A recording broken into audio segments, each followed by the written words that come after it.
Welcome, friends. Today's guest helps us understand the leap from safety to a dream. People in Bloomington Normal know her for what she does. You might know her from the steam buns. You might know her from the revolving sushi. You might even know her face from the real estate signs. But you may not know who she is. After spending 21 years climbing the corporate ladder, she decided to leave for the dream. She didn't just decide to do this when things were safe. She left it during the global pandemic.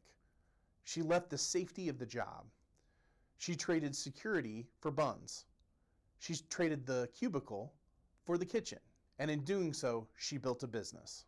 She built a bridge between her heritage of Hong Kong and her home in Central Illinois. Today on RoadrunnerZX, we're not just talking about real estate or a restaurant. We're talking about a leap of faith that started it all. Please welcome the force behind Boa Destination, a partner in Kobe Revolving Sushi, and a fellow realtor, Vivian Kong Doctora. You started with 21 years in a corporate environment. I think you've talked about it at other talks or whatever, of family believes in safety over jumping and doing something new. So what was that moment you knew you wanted to jump from the cubicle and then go out and do something different? I think that moment came when I no longer feel like, or I'm tired of continuing proving my worth.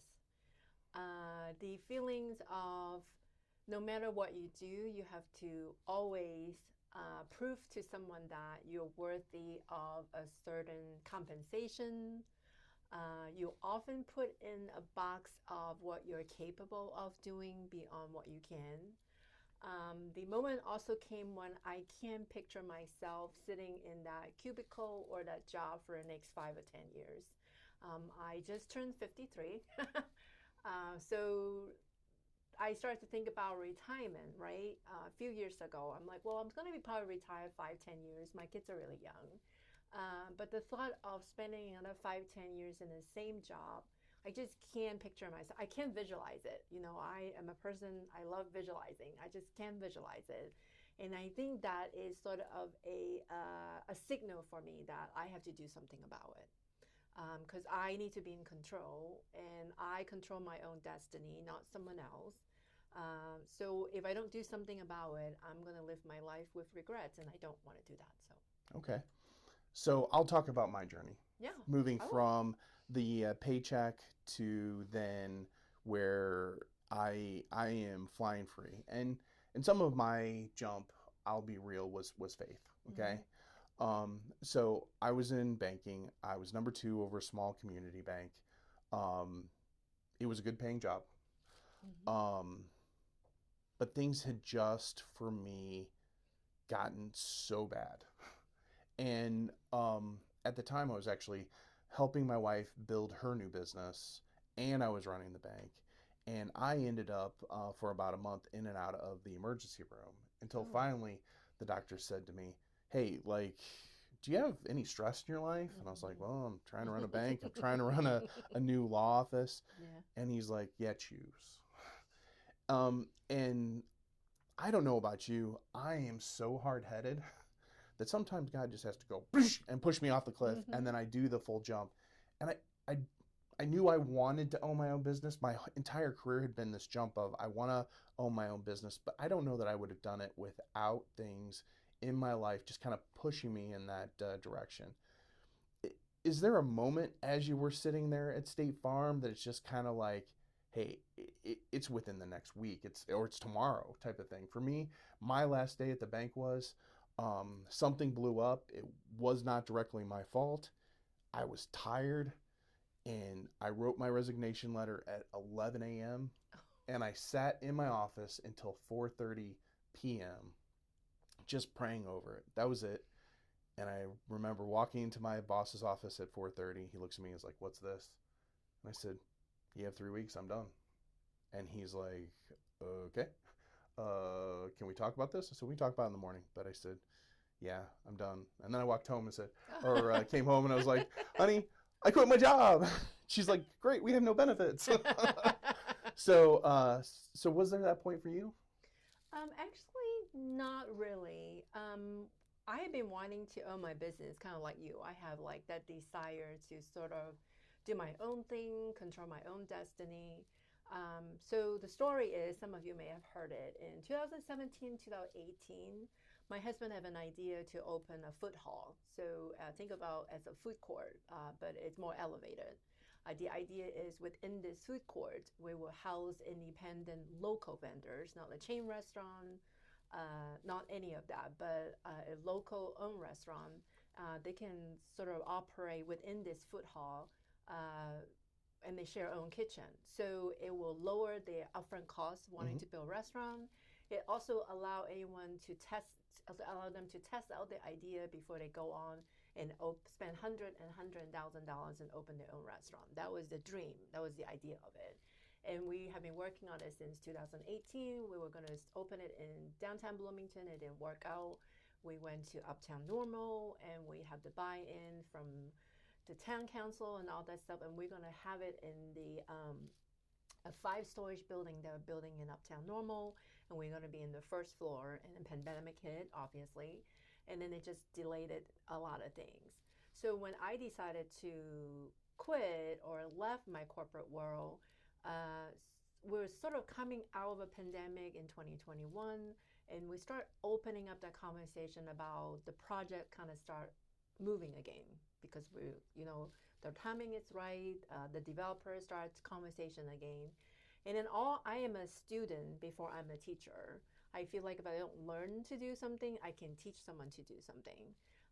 So I said, well, if I never really own a business, if I never run a food or open a restaurant, how do I convince these people to trust that I can run and operate a giant food hall, essentially a restaurant with like 10, 15 vendors inside?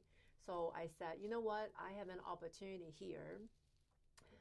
I created a product and it tastes good, people like it, and I have an opportunity to maybe test it out and also learn about how to operate a food business. So I sort of, in some way, it's a leap of faith, knowing that I will have that a bigger end goal to be a food operator in this food hall. It makes sense. That plan makes sense. Like, I'm not going to do this restaurant business forever. It's a stepping ground to a bigger dream that I have. And that's what led me to say, you know what, the timing is right. If I don't do it now, I don't know when I will be able to have the guts to pull the plug and say, I'm going to forget this good paying job. It's a good paycheck every month. Either I show up or not, I get paid, right? I mean, it's steady. I have benefits. I have extra money to go buy my shoes and go shopping, right? There's just all that benefit of it. But again, knowing that I can use this as a learning experience, then to fulfill a bigger dream, it makes sense and it's the right thing to do. So that's what kind of sort of led me to saying goodbye to the 21-year career that I have. Okay. Well, I'm going to jump out just for a second here and go from the place of where it's talking about you, because there's somebody that's watching this video that hopefully at some point in their life wants to do something that's outside of themselves and business-wise. So what was that place, 2 o'clock in the morning, fear-wise? You've now jumped from State Farm. There is no going back. There's no, hey, I'm thinking about it. It's you've jumped, you're there. Right. What's that 2 o'clock in the morning entrepreneur fear of, okay, I've done this, what have I done? There's plenty of moment of it, and obviously opening a business there's a lot of excitement that leading up to it. So the beginning, obviously exciting. I think maintaining the business is probably when a lot of entrepreneurs get into like, oh my God, what have I done now? How do I continue to keep us flow and start making money or keep making money? I think having a supportive family is important, and knowing that if whatever happened, if I take this and I fail, then there's always another way of going back and figuring out another way to make money. I guess I was never wake up and I guess I have some of those moments. I guess when the beginning, I never thought that, what if I fail? What am I going to do? Like, I always feel like that if it didn't work out, it was a lesson that I'm learning, then I can just pivot and do something else. I'm never afraid of not working out, I guess. But it doesn't mean that I didn't have moment of saying or crying about, oh my God, what am I going to do now? I do have those moments, but I know that the next day I need to pick myself out and figure it out. If this doesn't work, how do I pivot into something else? If this doesn't work, how do I continue to pivot? There's always to pivot to make it work. Until the end, you probably can have that conversation and say, okay, this is not working. Let's stop it and do something else. Does it make sense? So I think the fear of failure is often stop people from actually doing something else. But the thing is that we always going to have fear in doing something else. But to me, it's regrets of not doing it and thinking back, what if I did it? What is going to happen? To me, it's a bigger price to pay than to fear of being failure. So there's a quote that probably floating around when I talk about it a lot is a quote from the governor of Maryland, Westmore, and he said, "I would rather flirt with failure than to never dance with joy." And that, I think that kind of stuck with me. And every time when I'm in that moment of, oh my God, I don't know what I'm doing, then I'm going to fail. At the fear of failure, I always reminded myself of that quote, because I would rather kind of flirt with what if I fail than to sit around and regret what if I go do this thing and it didn't work out, and what if I go do this thing and it work out, because you never know. I would rather live with that than to have a regret and look back in my 70s or 80s and I say, I regret I didn't take that leap of faith and do it. I think a lot of people, unfortunately, that's what they do, is they let that fear kind of build up. So we have a little bit, I think, of a drinking game that happens. Okay. One is that I say so way too much. And the second one is that I tell this story. And if you've seen it, they have the Die Hard movies that are out there. And in the second Die Hard movie, he's flying over in this helicopter at the one of the scenes. And the main character just absolutely hates to fly. And the guy's like, "Why are you doing this if you hate to fly?" And he's like, "Because I hate to lose more."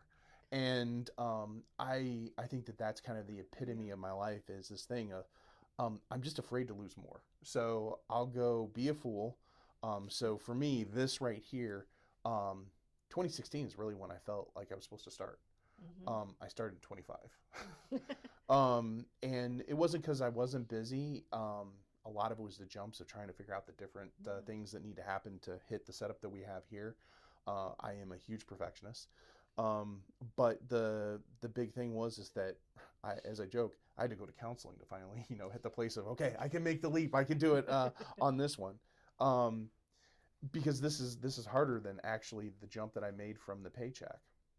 So I'm hoping that that'll help people as you're trying to think about making the leap from being a paycheck person to an entrepreneur. I'd like to thank our sponsor today, Roadrunner Real Estate. They are a full-service real estate company that helps people buy, sell, and lease their properties. So if you're out in the market looking for any type of real estate, they have decades of experience and they can help you with any of your real estate needs. So thank you for watching, and please help our sponsor.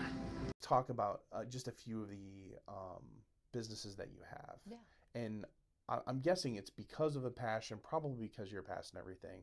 But let's talk about the buns, okay? Yeah, sure. Let's talk buns. where did the buns come from in your past to get where you're bringing that love to Bloomington Normal? Yeah, so during the pandemic, everyone stayed home, and a lot of people started doing sourdough bread. And for the love of God, I could not get the yeast.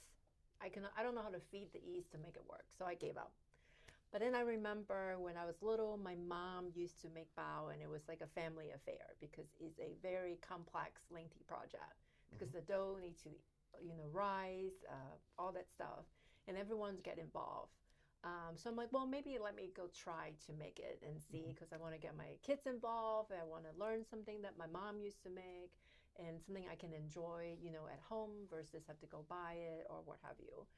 So I start making it, and I figure out a way to really shortcut my mom recipe because I don't have all day to make pao. So I find different recipe online here and there, and I figure out something that I really like, and I keep making it, different version of it, perfecting it, and everybody was like, "Oh, this is really good. It tastes really good." So that's what the combination of it is, that I can make sourdough bread, and the bring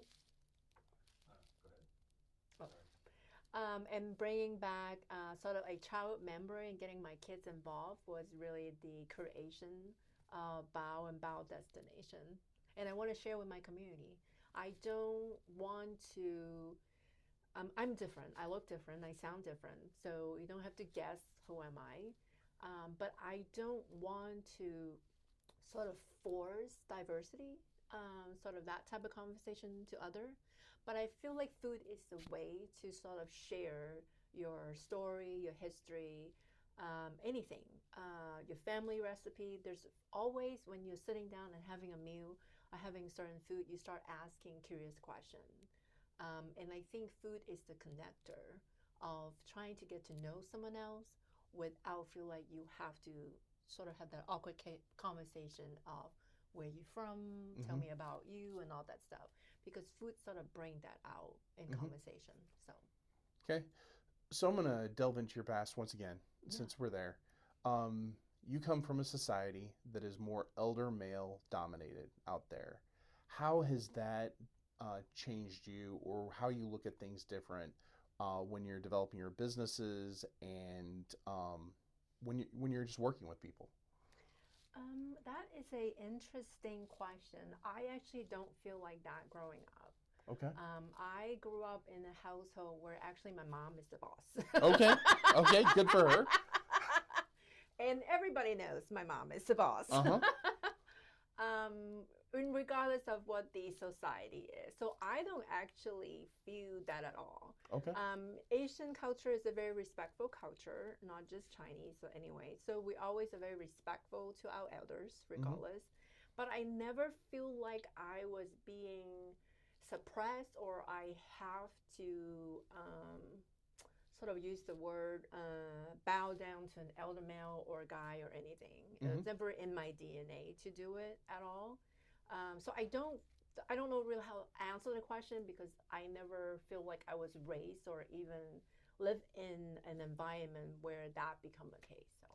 Okay, then let me ask it in a different way. Okay, yeah. Since you don't feel that way, how was the family environment encouraging to you? So did you have the elder grandparents there and everything? So as you're talking about the cooking of the food and really being a family event, how would you say that's probably different than what we have here locally? I would say not just me, but in the Asian culture in itself, that food is the center of everything.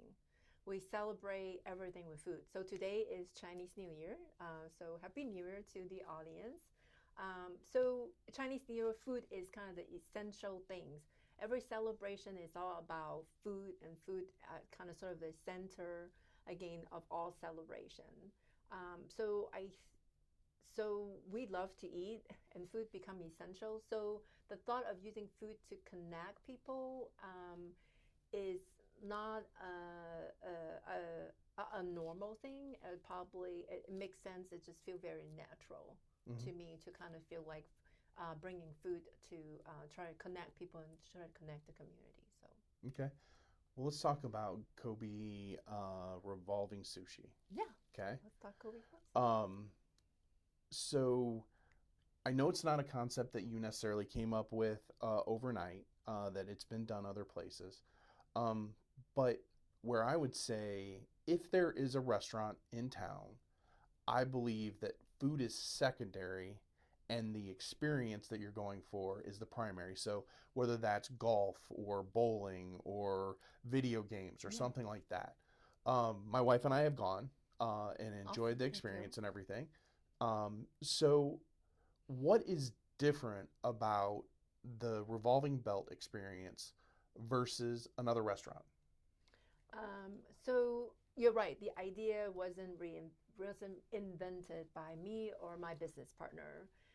It really was a business concept that we all thought it would be great for the community. So first and foremost, um, and you're right. Experience is stand out because I feel like people will always go back to an experience. Of course, the food has to be good, but the experience create memories, Mhm. right? It's and then every time people will talk about it, it's like, oh, my kids love it because they got to like pick what they want to eat. They like the fact that they can play a game, so there's some incentive. So they walk away having fun in addition to having good food, and there will always become a memories that they remember. Uh, Food, yes, you can go back and say, oh, I have some great steak over there. But then you're like, well, but I can also get some great steak over here. But is the experience of itself that really truly brings someone back? Even that place have like good food, for example, as a customer. If I receive a bad customer service, I might pause myself and before I want to go back to the same restaurant because I didn't have a good experience. But if you have a great fun experience, you will also want to go back because that's where you create memories. And then I think, especially after the pandemic, being able to bring back people together and help them to create a unique, memorable experience. I think it's kind of the core of why we think Kobe Revolving Sushi is so unique compared to other restaurants that we have in town. Mm-hmm. Hopefully, I don't get on my high horse with this. Um, but I started my career in retail. Mm-hmm. And we have a big piece of real estate that's just about a mile from us. And everybody's like, oh, it's failed because of, these other places that just deliver and whatever. I don't believe that they're failing because of places that deliver. I believe that they're failing because they don't create an experience for when people come in Yep. the door. And so, past guest, good friend, Jamie Matthew from Red Raccoon, came Mm-hmm. in and Yeah. talked. And I've been lucky enough on the outside to be a person that's watched everything develop from their smaller store to their bigger store. Yeah. And early on in his stuff, he talked about just worried about, okay, we're going to double the size that we are. I'm just worried, are the people going to come? And I said to him, I'm like, no, you create an experience. When you come in, you love the game so much, you make us love the game. Mm-hmm. And when my wife and I talk about getting food and everything in Bloomington, um, and I wouldn't necessarily say it's hugely different in necessarily Chicago, just there's more opportunities. Yeah. You can have a fine steak, but how it's presented by the waiter, how everything comes in, it becomes an experience. Mm-hmm. And uh, we we sometimes miss that because we, as couples, come home and we're watching the latest next Netflix Mm-hmm. series or something like that. I think we're craving those different things. So, in my opinion, what the Kobe sushi has done is it has changed the game. I just don't think people realize it yet Yeah. because I think it's one of those ones of, hey, that may not be my food type, but oh, if I had some place that my wife and I could really enjoy going to. I think that they've tried to do it again with the movie theaters. They missed the boat once again. Yeah. It's just okay, yeah, you have the movie and you've given us food, but you're really not giving us the experience. Mm-hmm. Um, is there something that you feel a part of the restaurant that is so Vivian? Oh, let me think about a question. There's so Vivian. That's a good question.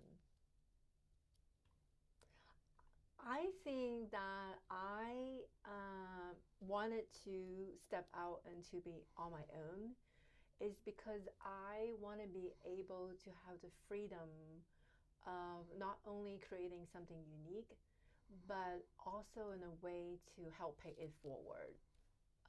It's not just for soundbite, but I talk about being a student first before a teacher. Part of the reason why we want to open a food hall is we want to be able to help people to really turn their dream into reality. We want to create a platform where it make it easier for people to be on their own, to be an entrepreneurs. I feel like in the community, if it have a great opportunity for people to own their own business, I think it's better for anybody. A corporation, a big corporation leave, what do we want to do? We don't know what we're going to, but owning your business, is there some pride in it? There's some independency. So if I can help someone to turn their dream into reality, that's truly, it's my passion and what I wanted to do in life. I joke, not joke, but in seriousness, that it took me a while to figure out what I want to do when I grow up. But I think finally in my 53 year of age, I realized that down the road what I ultimately wanted to do. I want to be an angel investor. Not only do I want to put my money and help people grow or in business that makes sense and ultimately make money myself, but I want to be able to invest my money and my energy in helping people to really fulfill the dream and turn the dream into reality. That's ultimately what I wanted to do. Yeah, let's be real. At Yeah. the end of it, you want to be a shark. And you're going to be like Barbara Corcoran, Yes. that at the end of it, what you're saying is, I'm sorry, but I'm out with my money. Good luck with the other ones. So that seems to be a good segue here. So do you actually have any downtime? I've had the pleasure of working with you on a few things, and it seems like no matter what, all the time you're going. So when you're sitting there watching a Netflix series, are you thinking about the next item you're going to do, or do you actually take that time to rest and do something different? And contrary to a lot of people believe, you're not the only one. Mm-hmm. And they'll ask me, do you actually sleep? I do, and I love to sleep. I take nap whenever I can. Mm-hmm. But I truly believe if you are really doing something that aligns with your purpose and you enjoy doing, that's just not a work, that's not a job. And you find yourself just kind of lost time in getting something done. Mm-hmm. I do come up with ideas all the time. There are good ideas, there are bad ideas. There's ideas that started off but never really finished because it was never really a good idea, or I think the universe just didn't think that it probably makes sense to continue. So therefore, I believe that I shouldn't continue to pursue. But I always come up with ideas and things. My mind just won't stop thinking in the shower, walking around, driving around. That's kind of my thinking moment. Mm-hmm. And when I'm becoming something that I wanted to do. But I love it. This is the space where I feel like I strive. I enjoy doing it. It doesn't mean I don't have a time, a day where I just want to lay on the couch and just do nothing. I have probably the last few days, I have done that. But then I'm also a lot of the sudden at 9 o'clock energized and knock things out and boom, boom, boom, get things done. So I have my method to my madness. And again, it's because I really enjoy what I do, and I think that align with truly what my purpose. It's not a job, it's not work. I don't get paid for a lot of things that I do. It's all volunteer work, but I enjoy it. So, thank you, friends, for watching the first half of Vivian Kong Doctora. If you haven't done so already, please go out and subscribe to our YouTube page, like the video. Also go out to our Facebook page, like and follow that so you can get the latest updates there. And the greatest thing we have is our newest, we have the podcast. So if you're driving around and you want to listen to the interviews that we have going on, you can do that out there. Until next week, we look forward to the second half of our video with our guest, and we'll see you then.